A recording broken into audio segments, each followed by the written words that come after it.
上斜卧推練上胸，記得點讚及訂閱啦。好，今集就係講點樣練上胸啦。好，練上胸究竟要注意咩地方，就會詳細講啦。仲有另外一件事呢，就係講有啲人玩練上胸呢，喺同一個地方玩完槓鈴之後再玩啞鈴嘅，究竟有咩優點缺點呢？同埋係咪有咩要注意地方呢？好，一陣仲有一件事講，其實呢個對身體有害嘅，同埋係好自私嘅。好，你好，我係 Victor， 歡迎到你偉大健身頻道啊！好，恭祝佢而家補足翻你恭新年快樂先。喺呢個虎年嚟講咧，我哋已經苦盡甘來啦，所以今年咧一定要吐氣揚眉啊！要好似兔仔咁有個健康嘅體魄同埋精神。咁建議嚟講，女仔嚟講咧就買個1公斤呢啲水沖嘅啞鈴啦，塑膠嘅啞鈴啦。咁呢啲咧喺無論喺屋企又好，喺寫字樓都可以，女士嚟講可以好方便咁練啦。咁樣一個健康嘅體魄。好，言歸正傳，講翻呢個 topic 先。呢一集就係講點樣練上胸，就係用一個槓鈴嘅上斜卧推嚟練你個上胸啦。好，未講之前咧就講翻個標準體重先。你練嘅標準體重咧，睇翻以前嘅視頻講過啦，就係3%嘅。3%嚟講，舉個例，我係63公斤，當60公斤，3%即係45公斤啦。即係45公斤係我嘅標準體重啊。但係我再講標準體要補充2點嘅。第一點咧就係講呢個係相對性㗎，呢個係相對標準嚟㗎。舉個例，我有個拍檔咧就90公斤，佢會話：哇，乜你玩45公斤上胸咁輕㗎？咁其實咧，因為你係90公斤。所以4%標準咧，你係其實要玩67公斤先比較我呢個嘅4%嘅45公斤嘅45公斤，只不過絕對標準嘅數字，相對標準就係4%。所以你要玩到你嘅67，等於我45公斤一樣嘅啊！大家重量呢個標準體重嘅第一個定義嘅相對標準。第二嘅咧就係我通常呢個標準體重係坐喺度嘅，或者瞓喺度定義。如果你企喺度咧，就會 double， 因為雙腳之前會大力咗啲啊嘛。好，再溫習先。4%咧，舉個例，上胸就4%，平胸就4%，即係1:1。所以玩上胸咧係比平胸難啲嘅。上胸就玩30公斤，等於你嘅平胸40公斤。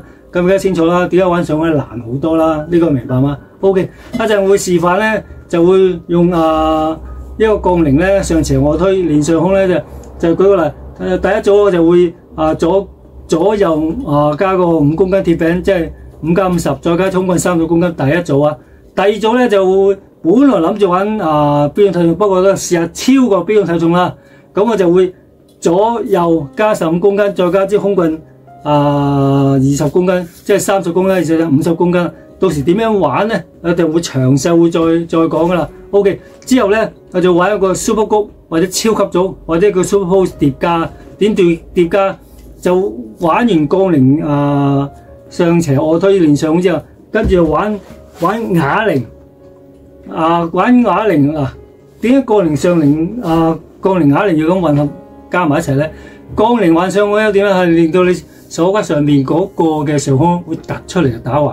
但係如果做得立體啲咧，就靠呢個嘅啞鈴旋轉，令到呢個上胸可以練到可以旋轉立體，會更加好啲。不過補充一點，唔好喺個斜 bench 同一笪地方玩。點解咧？一陣會喺一個仲有一件事會解釋點解唔好喺同一個地方。對會員嚟講自私，對自己係有害嘅。OK 啦，究竟點解會咁樣咧？好。開片，好，呢個咧就係練上胸嘅斜板啦。咁練上胸嘅斜板咧，最好梗係要加個喉箍啦，保護自己個胸部，唔好扎親啦。咁我都講過，以前講過加條毛巾咧，令到條腰會凸起，令到可以挺胸，就會好啲。但係如果一個人練咧，就唔好用個扣啦，兩個人練咧用呢啲扣會安全啲嘅。呢啲係斜板練上胸噶啦。嗱，今日咧就係講練上胸。咁練上胸嘅標準咧，以前講過咧就係4%啦。舉個例，如果我係63公斤當60公斤，4%即係45公斤啦。OK， 而家就練呢個左右兩邊每人5公斤，加埋啲空棍20公斤，即係加埋30公斤。記住練嗰時咧，因為4%，即係每30公斤等於40公斤嘅，唔係好似平胸咁1:1，40公斤就係40公斤。所以平胸嘅60公斤，即係呢度嚟講係想揾45公斤，你會覺得練上胸係比較難啲嘅。記住用你嗰時呼氣快，唔嗰時吸氣慢。好，之前都講過啦，加條毛巾啦，令你條腰挺胸可以保證可以挺胸，咪保護到條腰。又係再講一次，一個人練咧就唔好用啲扣啦，兩個人就冇乜所謂。OK， 好，做一次示範俾大家睇下先。好，做之前而家有乜啖，攞翻啲能量。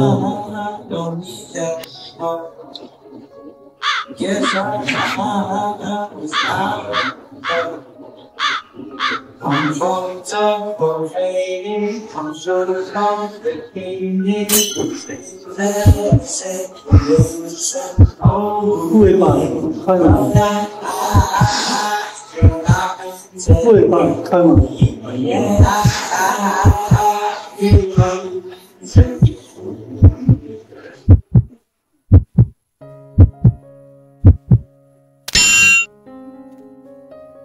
好，補充多次，落嗰時咧，啱啱喺呢個鎖骨下邊上空少少呢條橫線咁落得㗎啦，點都得㗎 ，OK， 大家聽到明白嗎？一陣咧就再練標準體重，就係45公斤 ，OK， 一齊練。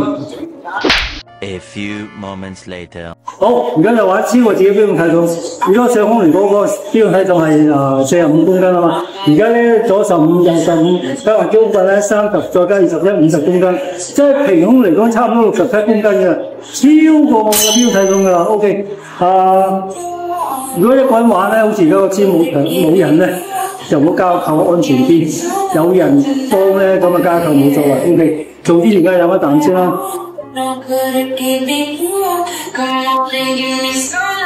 依家超過標準體重，我盡量揾4至6下啦。OK， 示範一次。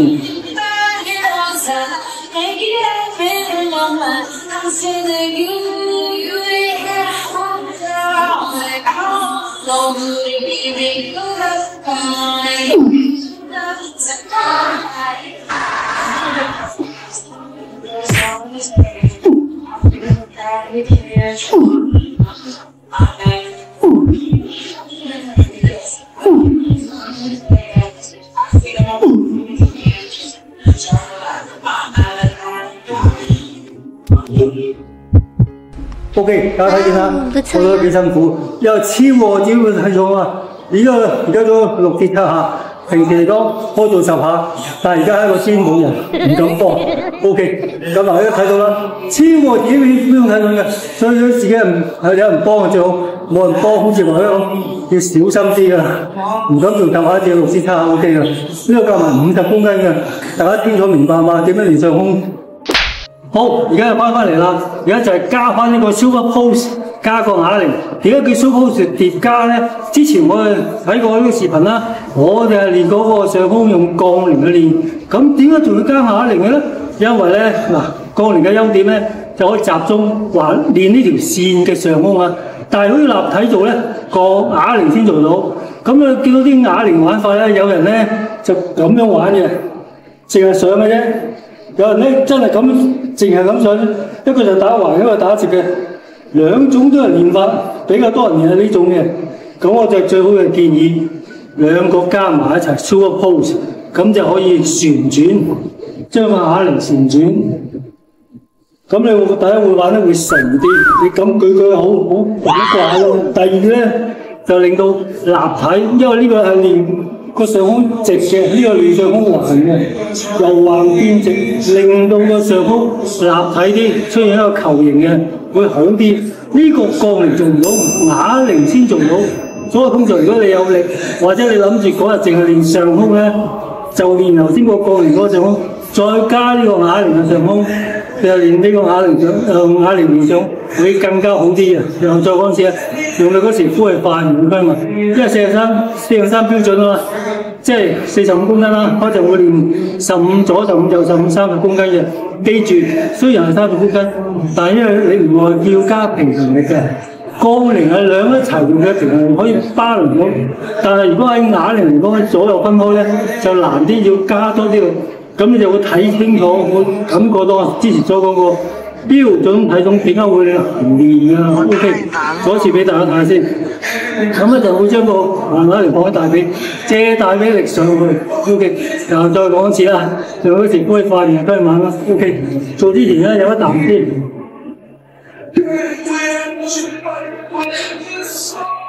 鬆鬆先 ，OK。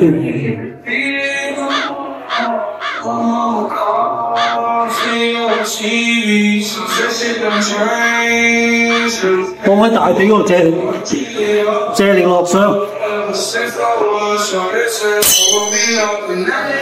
揮快上，吸埋落，揮快上，上好似旋轉。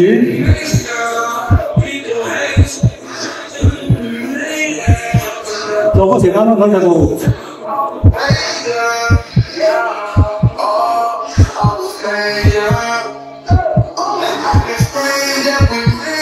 放開大髀，放開低，所以再重新多啲，就好似旋轉，令到一個立體嗰個，令到自己上嗰個肌肉有一個立體感覺，同埋真係柔橫健直。好，仲有一件事，我發覺啲人玩上空咧，斜 bench 咧，好中意咧喺個斜 bench 嗰度玩埋，推埋呢個上空嘅用啞鈴去玩嘅。咁咧呢個我所講奇怪啫，其他我就唔建議你咁樣嘅，因為咧呢個斜 bench 係俾你放 band 巴，俾你玩槓鈴，唔係俾你玩啞鈴啊嘛。對人嚟講係好自私嘅，咁啊好辛苦啊！你唔都等埋你咩？第二對自己好危險啊，因為你玩呢個斜 bench 你唔夠你嗰時咧就危險啦，因為你玩咗呢個啞鈴咧，你會嘥咗好多喺呢度。再玩翻呢個落去咧，啞鈴安全你唔夠你咪算咯。但係呢個槓鈴係啲周係冇喎，有人幫手都話啫，冇人幫手之下咧，嘥咗呢啲力喺練呢邊，反而冇咁好㗎。好啦，再翻個平胸係點樣咧？好啦，翻嚟頭先嗰個 case 啦，練上胸啦。如果你練平胸嘅，啲人好中意咧，又係用揸住啞鈴喺度玩個推平胸個。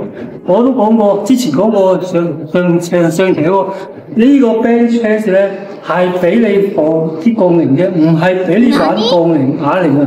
如果你玩槓鈴，你加埋呢個，你不如自己去其他嘅 bench。第一唔好咁自私，俾人哋玩下啊嘛！呢個就奇怪嘅。第二就對你自己好危險啊！點解咧？你玩呢個已經差好多力啦，但係如果再玩槓鈴更加犀利，當呢啲力用晒喺啲啞鈴嗰邊咧。你玩槓鈴冇力嗰時咧，就會砸親，咁就危險啦。所以建議大家喺個 bench press 或者應該 bench 嗰啲，淨係俾玩槓鈴啦，唔好玩其他動作。有啲人更加自私係練腳嘅，喺呢個 bench 嗰度，喺個推個 bench press 嗰度練腳。大佬人哋唔係咁樣俾你設計啊嘛，大家千祈唔明白嘛。又翻嚟啦，嗱睇見啦，我睇見我玩呢個超過自己標睇到50公斤啦。喺平時嚟講，我可以做到8至10下嘅。不過嗰日咧就嗰晚唔敢搏啊。嗰晚夜媽媽4點鐘過去做，唔敢搏，玩七下算數啦。OK， 萬一砸親點算啊？嗰支冇人嘅咯，淨係得我一條友嘅喎。所以我再補充講一次，如果你舉個例，好似我咁得一條友冇人咧，你就唔好用嗰個扣啦。嗰個扣對你危險啊！如果得一條友。咁如果你兩條友有人睇住幫住，梗係加個扣會好啲啦。好啦，再講翻睇翻個短視頻咧，就講過呢個短視頻都講過點樣將個上胸嗰支巴放喺邊個位置，大概喺呢個鎖骨附近放喺度個上胸嗰個位置得嘅，可以詳細睇翻我呢個短視頻得噶啦。咁同埋再講咧，如果玩上胸嚟講咧 ，first priority 先玩槓鈴先，玩到槓鈴謝晒啦，你再考慮其他嘅動作。舉個例。係玩啞鈴嘅上胸又好，二三頭都好。以前嘅視頻都講過啦，喺個大肌肉原則，先做胸上胸舉個例，大肌肉先。之後咧，無論你嘅變化係呢個啞鈴咧，係玩上胸又好，二三頭都好。呢啲嘅動作可以投降，但係如果你玩槓鈴嘅上胸咧，冇得投降㗎。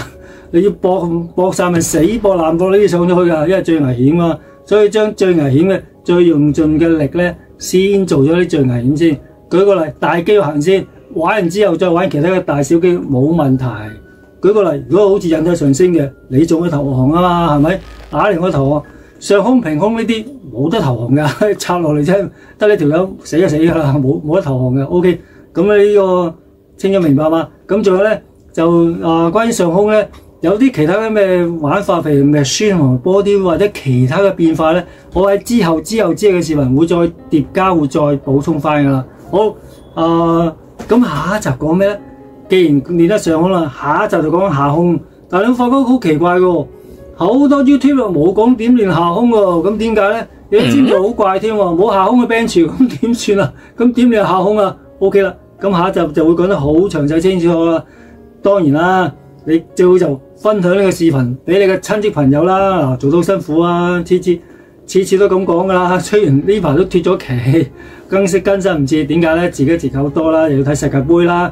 咁我亦都會將呢一年咧，將會新嘅 YouTube 頻道啦，同埋咧就會因為我要更新數據，亦都有更加精彩嘅頻道，亦都會做得更加多嘅短視頻。希望大家捧場啦，記住啦 ，OK 啦，最緊要俾個讚我啦，真心俾個讚我做得咁辛苦，同埋最緊要梗係要訂閱啦，同埋左右下角呢個訂閱咯，嘅例牌再右下角一個訂閱嘅更新咯 ，OK， 下一集見，拜。